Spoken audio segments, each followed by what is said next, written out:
Hello বন্ধুরা, আজকে আমি কচুর বাটা করব। ওই জন্য নারকোলটাকে ছুলে নিছি, নিয়ে এখন এটাকে গ্রেট করে নিব। কচুটাকেও গ্রেট করছি, কিন্তু পাটার মধ্যে ছেঁচে নিয়ে করলে হতো। তো এইভাবে করে নিলে বাটতে সুবিধা হয়, আর ছেঁচাছেঁচি করতে হয় না।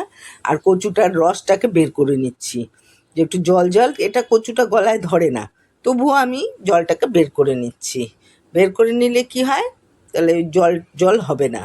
তা এখন এই যে কচু, নারকোল সব, ওই লঙ্কা টঙ্কা সব এক জায়গায় আনছি।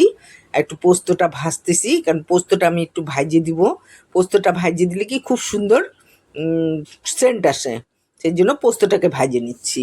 পোস্তটা ভাজিয়ে নিলাম। এখন এই যে কচুটাকেও বাটলাম। বাটিটা আমার পাটাটা ছোট তো, আর আমার অল্প, মানে সব ভাগে ভাগে বাটবো, একবারে বাটতে পারবো না। একবারে বাটলে ভালো হইতো, কিন্তু আমার পাটা ছোট, ভীষণ ছোট। আর পাটাটায় ধারও নাই, খুব কষ্ট করে বাটতেছি। এই যে এখন লঙ্কাটাকেও বাটতেছি, সর্ষা বাটলাম। এখন পোস্ত আর রসুনটাকে বাটবো। এই পোস্ত নিলাম, বাটা হয়ে গেছে, এখন রসুনটাকেও বাটতেছি। আর এই যে থালার মধ্যে সব উঠায় নিচ্ছি একসাথে। আর এটাকে এখন সব মিলাই দিব। এইটাকে মাইকে তাহলে এক জায়গায় বাটা হয়ে যাবে। তাই জন্য এই যে এখন এটাকে মিলাই দিচ্ছি। মিলায়ে তারপর একটু সর্ষের তেল ঢালবো। এই সর্ষের তেল দিলাম। প্রচুর খাটনি।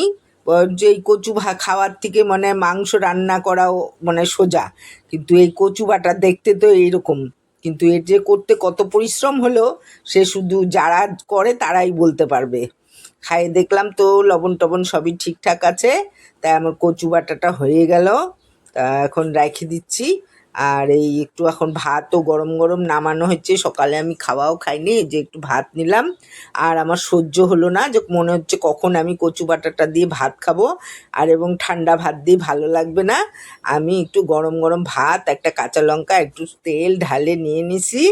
এখন আমি এই ভাতটাকে খাবো। খাইয়ে এমনি তো খাইছি, ভালোই হয়েছে। কেন এত পরিশ্রম করে যদি সেই পরিশ্রমের ফল যদি মিষ্টি না হবে, তাহলে তো হবে না।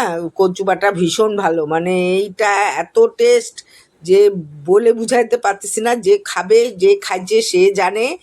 আর সেই মানে মাছ মাংস বলবে ওইদিকে থাক,